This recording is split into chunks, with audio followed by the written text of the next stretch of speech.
Hello guys, ये video हमारी 11th class biology के सेकंड चैप्टर बायोलॉजिकल क्लासिफिकेशन की है। इस वीडियो में हम किंगडम फंगाई के बारे में जानेंगे। पिछली वीडियो में हमने kingdom Monera and kingdom protista के बारे में पढ़ा था।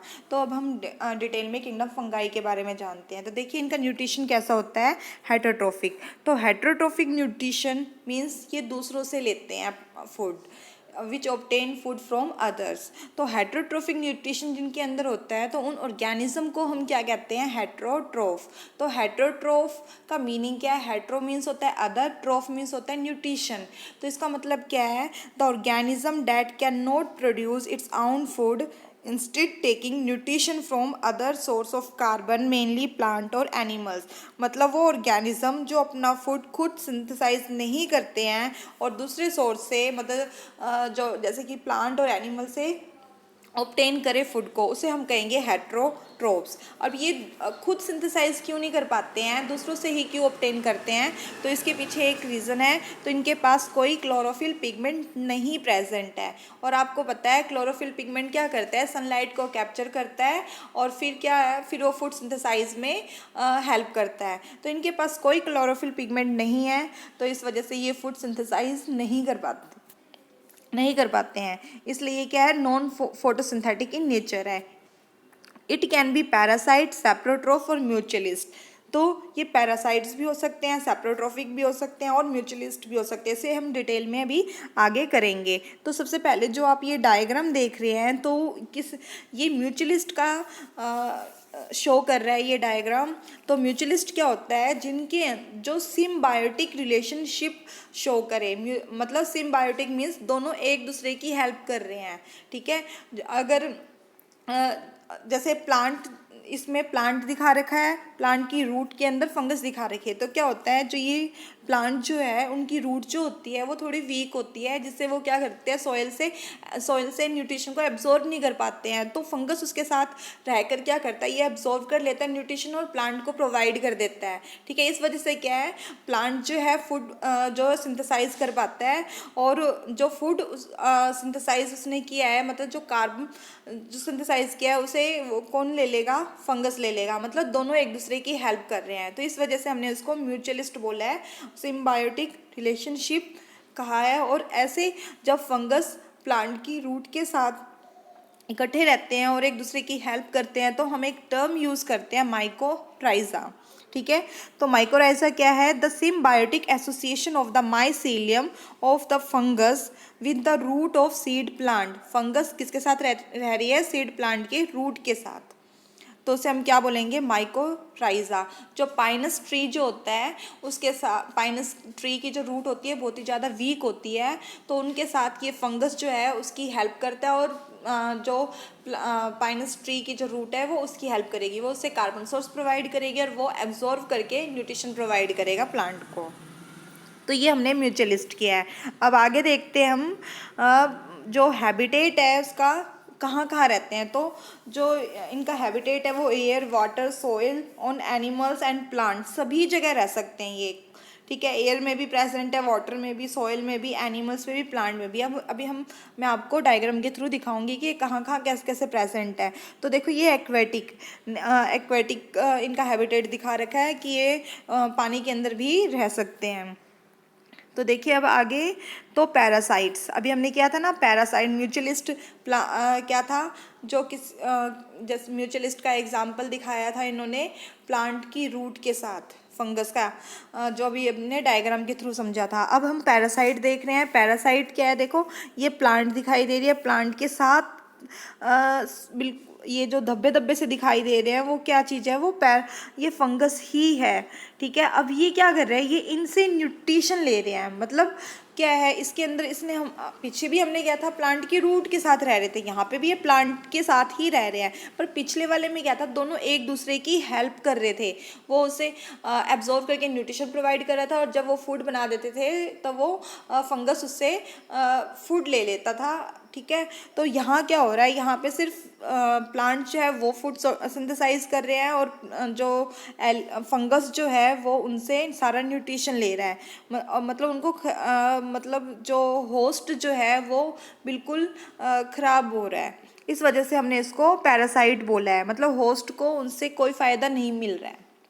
तो ये कुछ एग्जाम्पल है रस्ट फंगस, जो जितने भी प्लांट के अंदर रस्ट होती है, तो रस्ट वाली डिजीज़ जो होती है वो ज़्यादातर हम फंगाई की वजह से ही होती है। तो कहीं पे भी रस्ट अगर आता है तो आप, और कॉजेटिव ऑर्गेनिज्म पूछेगा तो आप क्या बताओगे? फंगस। अब देखिए आगे, तो कुछ इसके अंदर बस देखो एक्सेप्शनल केस मिलते ही है बायोलॉजी में, तो इस फंगस में भी एक्सेप्शनल केस है। तो पीछे हमने क्या था, फंगस में क्या होता है कि यूकैरियोटिक होंगे और मल्टी सेलुलर ऑर्गेनिज्म आएंगे। जब हमने 5 किंगडम क्लासिफिकेशन किया था तो इसके अंदर एक ईस्ट ऐसा भाई ऑर्गेनिज्म है जो यूनिसेलुलर है, और फिर भी हमने उसको फंगाई में रखा है। क्यों रखा है? क्योंकि इनके अंदर सूडोमाइसीलियम प्रेजेंट है, तो इसके स्ट्रक्चर के बेस पे हमने फंगस के अंदर इसे इंक्लूड किया है। ठीक है, तो जो ये फ्रूट वगैरह जो जितने भी हम खाने की चीज़ें जैसे ब्रेड बनाते हैं तो उसके अंदर हम यीस्ट का यूज़ करते हैं। अब देखिए, अब ये ब्रेड दिखाई दे रहा है, तो ब्रेड क्या है? Dead organic matter. तो हमने पैरासाइट किया था, सेप्रोट्रोफ और म्यूचुअलिस्ट हमने सबसे पहले से समझा था। फिर उसके बाद हमने पैरासाइट देखा भी डायग्राम के थ्रू। अब हम क्या देख रहे हैं? सेप्रोट्रोफ। सेप्रोट्रोफ क्या होते हैं? जो अपना फूड डेड ऑर्गेनिक मैटर से लेते हैं, which obtain food from dead organic matter. तो ब्रेड जो है ये डेड ऑर्गेनिक मैटर है। ठीक है, ये जो आपको ये इमेजेस में ये जो कैमरा दिखाई दे रहा है वो भी क्या है? डेड है। उसके ऊपर भी फंगस जो है वो ग्रो कर रहे हैं। तो फंगस को ग्रो करने के लिए मॉइस्चर चाहिए। ठीक है, तो जहाँ पे भी इसको मॉइस्चर मिलेगा और डार्क एरिया मिलेगा वहाँ पे फंगस उसको अपना एनवायरनमेंट मिलता है तो वो ग्रो करने लग जाती है। तो ये हमारा सेप्रोट्रोफ का एग्जाम्पल है। तो जितने भी डेड डिकेइंग ऑर्गेनिक मैटर होते हैं जैसे कि bread, leather, decaying vegetation and dead fish, तो उन सब पे फंगस ग्रो कर सकते हैं। क्योंकि हमने किया था कि जो फंगस है वो एयर, वाटर, सोयल, एनिमल और प्लांट सभी जगह रह सकती है। तो ये डेड पे भी रह रही है। अब आगे हम देखते हैं कि ये अभी हमने पढ़ा था कि ये एनिमल्स और प्लांट्स के अंदर भी रहते हैं। हम जो आते हैं, हम किंगडम एनिमीलिया में आते हैं। ठीक है, तो ये हमारे ऊपर भी भाई हमारे भी ग्रो कर सकती है, हमारे ऊपर भी, ह्यूमन बीइंग पे भी। जैसे कि जो रिंगवर्म जो है, जिस दाद खाज खुजली जो कहते हैं, वो इनकी वजह से होता है, जैसे कि आप डायग्राम में भी देख रहे हैं। ठीक है, तो ये हमारे अंदर डिजीज़ कॉज कर सकती है। और इनका जो स्ट्रक्चर होता है वो किन से मिलके बना होता है? ये हाइफी से मिलकर बने होते हैं। ठीक है, हाइफी क्या होता है? एक cylindrical branching filament composed of a tubular cell wall filled with cytoplasm and organelles. मतलब ये सिलेंड्रिकल इनका स्ट्रक्चर होता है, फिलामेंट लाइक स्ट्रक्चर है, और इनके अंदर साइटोप्लाज्म होता है और कुछ ऑर्गेनेलीज भी प्रेजेंट होती है। जब साइटोप्लाज्म फ्रीली कंप्लीट में प्रेजेंट हो, मतलब एक ही, हाँ, तो हम उसे क्या बोलते हैं? सिनोसिटिक हाइफी बोलते हैं। ठीक है, यहाँ पे कोई भी सेल वॉल नहीं दिखाई दे रही है, यहाँ पे सेप्टा प्रेजेंट नहीं है, तो इसका मतलब क्या है? सॉरी, सिंगल है। तो ये जो हाइफी है वो कैसी कहलाएगी? सिनोसिटिक हाइफी। तो हाइफी भी 2 टाइप की होती है। ठीक है, सेप्टेट और ए सेप्टेट। जो आपको यहाँ पे ए में जो डायग्राम दिखाई दे रहा है वो कैसा है? सेप्टेट। और जो बी में जो आप डायग्राम देख रहे हो वो कैसा है? Non septate. देखो यहाँ पे बीच में क्रॉस वॉल प्रेजेंट है सेप्टेट हाइफी में, और नॉन सेप्टेट में क्रॉस वॉल अब्सेंट है। यहाँ पे जो न्यूक्लियस है फ्रीली प्रेजेंट, और यहाँ पे क्या है? ये फ्रीली प्रेजेंट नहीं है। तो सेप्टेट का एग्जाम्पल है पेनिसिलियम, एंड इस सेप्टेट का एग्जाम्पल है म्यूकर। ठीक है, जैसे कि आप डायग्राम के थ्रू इसे समझ सकते हैं और देख भी रहे हैं। अब हमारा है ये, अभी हमने क्या था, ये एब्जॉर्व कर लेते हैं। तो ये एब्जॉर्व कैसे करते हैं? न्यूट्रिशन का एब्जॉर्प्टिव होता कैसे है? जो टिप पोर्शन जो होते हैं, एक्स्ट्रा सेलुलर एंजाइम जो है वो टिप पोर्शन में प्रेजेंट होते हैं। फिर ये ग्रोइंग टिप से कहाँ है? जैसे डेड पे अगर ये ग्रो करते हैं तो वो कुछ एंजाइम्स को सेक्रेट करेंगे, फिर क्या है? फूड वहाँ पे वो ब्रेक डाउन हो जाता है, और फिर ये आउटसाइड द बॉडी डाइजेशन होता है फूड का, और फिर बाद में हाइफी के थ्रू ये क्या करते हैं? एब्जॉर्ब कर लेते हैं। इसलिए कहा है न्यूट्रिशन इज एब्जॉर्प्टिव। ये आपने इसका डायग्राम के थ्रू आई होप आप समझ गए होंगे। अब हम इसमें सेक्शुअल रिप्रोडक्शन कैसे होता है वो देखते हैं। देखो इनके अंदर जो रिप्रोडक्शन है वो वेजिटेटिव है, फ्रेगमेंटेशन है, फिजन एंड बडिंग के थ्रू होता है। ठीक है, तो जो ए सेक्शुअल रिप्रोडक्शन है वो स्पोर्स के थ्रू होता है, और स्पोर्स जैसे कि कोनिडिया, ठीक है, स्पोरेंजिया और जूस्पोर्स। और जो सेक्शुअल रिप्रोडक्शन जो होता है वो ऊस्पोर्स, एस्कोस्पोर्स एंड बेसिडोस्पोर्स के थ्रू हो रहा है। ठीक है, तो स्पोर्स क्या है, एक रिप्रोडक्टिव सेल है that is capable of growing into new individual. तो हम उसे क्या बोलते हैं, स्पोर्स बोलते हैं। तो सेक्शुअल साइकिल जो होते हैं उसमें 3 स्टेप इन्वॉल्व होते हैं। ठीक है, ये सारे जनरल कैरेक्टरिस्टिक्स है। अब आगे जो हम पढ़ेंगे वहाँ पे डायरेक्ट प्लाज्मोगैमी यूज़ करेंगे वर्ड, तो इसका मतलब क्या होता है वो हम देखेंगे। कैरियोगैमी कहीं पे यूज़ हो रहा है तो उसका मतलब क्या होता है ये हम पढ़ेंगे यहाँ पे। ठीक है, तो देखो इसके अंदर 3 स्टेप कौन कौन सा है। फर्स्ट है प्लाज्मोगैमी, सेकंड कैरियोगैमी, और फिर जब फ्यूज़न हो जाता है तो वो क्या है, जाइगोट में जाइगोट बनता है, और जाइगोट के अंदर मियोसिस होगी, और फिर क्या वो स्पोर्स प्रोड्यूस करेंगे। ठीक है, तो देखो प्लाज्मोगैमी क्या होता है, फ्यूज़न ऑफ प्रोटोप्लाज्म, जो उनके अंदर फ्लूइड जो होता है उनका फ्यूज़न, जब मोटाइल और या फिर नॉन मोटाइल गैमेट्स आपस में फ्यूज़ होते हैं तो उनका जो प्रोटोप्लाज्म है, मतलब जब उनके बीच में मेटिंग होती है तब प्रोटोप्लाज्म क्या होगा, उनका फ्यूज़ हो जाएगा। तो जो प्रोटोप्लाज्म फ्यूज़ होगा तो हम इसे क्या बोलेंगे, प्लाज्मोगैमी। और फिर उसके बाद उनका न्यूक्लियस भी एक्सचेंज होता है, तो न्यूक्लियस आ जाता है एक पेरेंट सेल से दूसरे पेरेंट सेल के अंदर। तो क्या होगा, तो फिर सेल में आने के बाद उन दोनों का फ्यूज़न होगा, तो हम उसे क्या बोलेंगे, कैरियोगैमी। ठीक है, फिर उसके बाद जब फ्यूज़न हो जाता है तो जाइगोट बनता है। तो जाइगोट के अंदर क्या है, मियोसिस होगी। तो मियोसिस आपको पता ही है, रिडक्शन डिवीज़न होता है। रिडक्शन डिवीज़न में क्या होता है, 2n से n में कन्वर्ट हो जाता है, तो मीन्स ये हैप्लॉइड स्पोर्स बनाएंगे। ठीक है, कई बार ऐसा होता है when a fungus reproduce sexually, 2 haploid hyphae of compatible mating types come together and fuse. देखो कई बार तो ऐसा होगा, वो जब 2 हैप्लॉइड हाइफी आपस में मिलेंगी तो वो फ्यूज़ हो जाएंगी। ठीक है, पर कुछ फंगस में ऐसा होता है फ्यूज़न जो होता है 2 हैप्लॉइड सेल्स का डायरेक्टली 2n में कन्वर्ट हो जाता है। पर कुछ ऐसे एग्जाम्पल भी है, एक्सेप्शनल केस भी है, जिसके अंदर क्या होगा कि वो एकदम से फ्यूज़ नहीं होंगे, कुछ देर के बाद फ्यूज़ होते हैं। तो वो इसके अंदर कौन से एग्जाम्पल है, हम आगे क्लासेस करेंगे, एस्कोमाइसीट्स और बेसिडियोमाइसीट्स। तो इनमें क्या होता है सॉरी इनमें क्या होगा, जब एक ही सेल के अंदर दोनों न्यूक्लियस आ जाएंगे, जैसे कि आप इस डायग्राम में देख रहे हो, तो उस तो ये जो एक सेल के अंदर दोनों न्यूक्लियस प्रेजेंट है, दोनों पेरेंट्स के न्यूक्लियस प्रेजेंट है, हम उसे डाइकैरियोन बोलते हैं, और फेज को हम क्या बोलेंगे, डाइकैरियोफेज। ठीक है, फिर बाद में क्या है, ये फ्यूज़ होते हैं और फिर ये डिप्लॉयड बनते हैं। तो fungi form fruiting bodies in which reduction division occur leading to formation of haploid spores. अब फिर इनके अंदर मियोसिस होगी, रिडक्शन डिवीजन होगा, और फिर जाके क्या है, हैप्लॉइड स्पोर्स बनेंगे। तो माइसेलियम के और मोड ऑफ स्पोर्स की फॉर्मेशन और फ्रूटिंग बॉडी के बेस से, ठीक है, इन तीनों को बेस लेकर चल रहे हैं। और फिर उसके बाद क्या है, किंगडम का डिवीज़न हुआ है, मतलब किंगडम को हमने क्लासिफाई किया है अलग अलग क्लासेस में। ठीक है, तो वो क्लासेस जो है वो कौन कौन सी है, फाइकोमाइसीट्स, सेकंड है हमारी एस्कोमाइसीट्स, फिर है बेसिडियोमाइसीट्स, और फिर है ड्यूटेरोमाइसीट्स। ये 4 जो है क्लासेस हमारी एनसीईआरटी में है। और पर जो एंशिएंट जो जैसे कि राइजोपस जो एग्जाम्पल है वो फाइकोमाइसीट्स का एग्जाम्पल है, उसको हमने जाइगोमाइसीट्स भी बोला है, कंजुगेशन फंजाई, इसके अंदर फंगस जो है कॉन्जुगेट हो जाती है, प्रिमिटिव ग्रुप है। तो एक और अगर आपका आ जाता है जाइगोमाइसीट्स के बारे में अगर क्वेश्चन आ जाता है, पूछते हैं, तो आप बताओगे ये प्रिमिटिव ग्रुप ऑफ फंगाई है।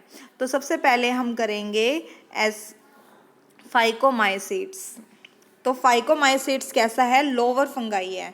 तो इसमें क्या होता है, देखिए इनका जो ए सेक्शुअल रिप्रोडक्शन जो है वो मोटाइल के थ्रू होगा, मोटाइल स्पोर्स के थ्रू। अब मोटाइल स्पोर्स बोला है तो हमने पीछे किया था कि ए सेक्शुअल स्पोर्स कौन कौन से होते हैं, कोनिडिया, स्पोरेंजियोस्पोर और जूस्पोर्स।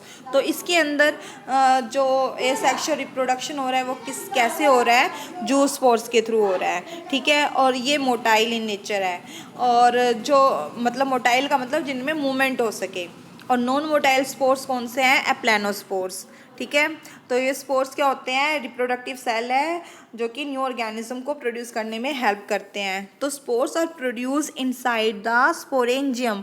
आप यहाँ देख रहे हैं डायग्राम में स्पोरेंजिया लिखा हुआ है, उसके अंदर प्रोड्यूस होते हैं। ठीक है, तो fusion of gamete give rise to zygospores. तो फ्यूजन जब हो जाता है इनका तो वो क्या प्रोड्यूस करते हैं? जाइगोस्पोर्स कर रहे हैं। ये कुछ कैरेक्टरिस्टिक्स है जो जितनी क्लासेस अभी हमने किया उन सब में थोड़ा थोड़ा डिफर मिलेगा। ठीक है, कैरेक्टर्स जो डिफर करते हैं तो वो है। तो अगर आपका आता है ये क्वेश्चन फंगस के बारे में तो जनरल कैरेक्टर्स लिखोगे, अगर फाइकोमाइसिट्स के बारे में स्पेशल अगर 2 मार्क्स में आता है तो इतना इनफ है। तो देखिए आगे क्या है? Mycelium is coenocytic. अभी हमने पीछे किया था, सिनोसिटिक का मीनिंग क्या होता है? जहाँ पे मल्टीपल न्यूक्लियस प्रेजेंट और वो भी फ्रीली प्रेजेंट हो। ठीक है, तो माइसीलियम क्या है? सिनोसिटिक इन नेचर है और मल्टी सेल्यूलर है। और इसका एग्जाम्पल है म्यूकर, राइजोपस और एल्ब्यूगो। तो ये डायग्राम है, एग्जाम्पल है राइजोपस म्यूकर का, जिसके मतलब जिसके थ्रू ये दिखा रखा है कि इनके अंदर कौन कौन से पार्ट्स प्रेजेंट होते हैं। अब आता है एस्कोमाइसिट्स। तो एस्कोमाइसिट्स को हम सैक फंगाई भी बोलते हैं। पीछे वाला जो हमने फाइकोमाइसिट्स क्या था वो क्या था? Lower fungi. क्वेश्चन आ सकता है नेम द लोअर फंगाई, तो आप क्या बताओगे? फाइकोमाइसिट्स। और सैक फंगाई का नाम आता है तो क्या बताओगे आप? एस्कोमाइसिट्स। ये कैसे होते हैं? Nature saprophytic as well as parasitic. मतलब पैरासिटिक इन नेचर बोला है तो ये क्या है? होस्ट ऑर्गेनिज्म के साथ रहेंगे। और सैप्रोफिटिक बोला है तो मतलब इसके अंदर ऐसे एग्जाम्पल में मिलेंगे जो dead and decaying decaying matter से अपना न्यूट्रिशन लेते हैं। ठीक है, तो ए सेक्शुअल रिप्रोडक्शन कैसा है इनका? कोनिडिया के थ्रू। तो ए सेक्शुअल रिप्रोडक्शन कोनिडिया के थ्रू हो रहा है और सेक्शुअल रिप्रोडक्शन किसके थ्रू हो रहा है? एस्कोस्पोर्स के थ्रू। और जो इनका माइसीलियम है वो ब्रांच एंड सेप्टेट है। देखो पीछे हमने माइसीलियम कैसे किया था? ए सेप्टेट थे, और इसके अंदर हमने माइसीलियम कैसा किया है? सेप्टेट। आप यहाँ पे देख सकते हो बीच में वॉल प्रेजेंट है। ठीक है, तो ये कोनिडिया फोर्स दिखा रखा है इन्होंने। नीचे की जो ये लाइनिंग जो है वो हाइफी है। ठीक है, और यहाँ पे कोनिडिया अभी बताया था ना कि कोनिडिया जो ए सेक्शुअल रिप्रोडक्शन हो रहा है वो कोनिडिया के थ्रू हो रहा है, तो कोनिडिया फॉर्मेशन दिखा रखा है इन्होंने। ठीक है, डायग्राम के थ्रू आप अच्छी तरह से समझ सकते हैं कोनिडिया के बारे में। और जहाँ कोनिडिया प्रोड्यूस होता है हम उसे जो प्रोड्यूस करता है हम उसे कहते हैं कोनिडियोफोर्स। ठीक है, तो इसका एग्जाम्पल है पेनिसिलियम और एस्परजिलस। तो ये इनके एग्जाम्पल हैं। और कैल्विसेप्स भी इसका एग्जाम्पल है। क्वेश्चन आ सकता है पेनिसिलियम के बारे में। फिर आता है बेसिडियोमाइसिट्स। इसे कहते हैं हम क्लब फंगाई। तो ये अब डायग्राम के थ्रू भी देख सकते हैं। इनका वेजिटेटिव रिप्रोडक्शन कैसा है? फ्रेगमेंटेशन।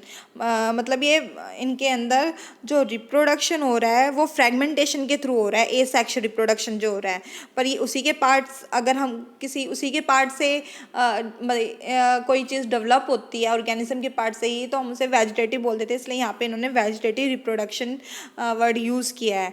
और तो ये जब जैसे ही फ्रेगमेंटेड होते हैं तो न्यू ऑर्गेनिज्म जो है उससे वो डेवलप कर सकते हैं। इनके पास कोई सेक्स ऑर्गन प्रेजेंट नहीं है।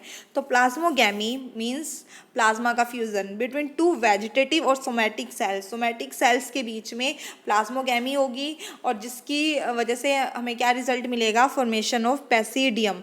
और बेसिडियम जो है आगे कैरियोगैमी होगी, मतलब उनके अंदर न्यूक्लियस का फ्यूजन होगा। फिर उसके बाद म्योसिस होगी और वो क्या बना देंगे? बेसिडियोस्पोर्स। अब स्पोर्स बन चुके हैं तो स्पोर्स के न्यू ऑर्गेनिज्म को प्रोड्यूस कर देंगे। तो इसका एग्जाम्पल है एगैरिकस मशरूम जो एडिबल है। ठीक है, और स्ट्रेलिगो स्मस्ट जो है वो आता है। ठीक है, तो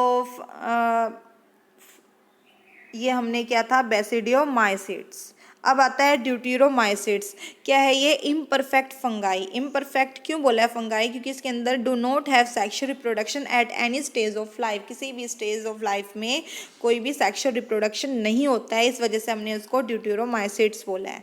ठीक है, और जो ए सेक्शुअल रिप्रोडक्शन है वो कोनिडिया के थ्रू होता है और माइसीलियम जो है वो सेप्टेट है एंड ब्रांच्ड है। और इसका एग्जाम्पल है अल्टरनेरिया, ट्राइकोडर्मा। ठीक है, तो ये एग्जाम्पल बहुत ही इंपॉर्टेंट है, कई बार क्वेश्चन आते हैं एग्जाम्पल को लेकर, तो आप प्लीज़ एग्जाम्पल अच्छी तरह से याद कर लीजिएगा। फिर आता है जाइगोमाइसिट्स, जो बताया था प्रिमिटिव ग्रुप ऑफ फंगाई है, और ए सेक्शुअल रिप्रोडक्शन जो है वो नॉन मोटाइल स्पोरेंजियस स्पोर्स के थ्रू हो रहा है, और इसका एग्जाम्पल है राइजोपस। तो ये क्या है, ब्रेड मोल्ड है, ठीक है। तो जो फाइकोमाइसिट्स जो है उसके अंदर पैरासिटिक फंगस ऑन मस्टर्ड, मतलब जो मस्टर्ड प्लांट पे जो रहते हैं वो वाले फंगस आते हैं, तो उसका नाम है एल्बिगो, जैसे कि आपने अभी किया था फाइकोमाइसिट्स, ठीक है।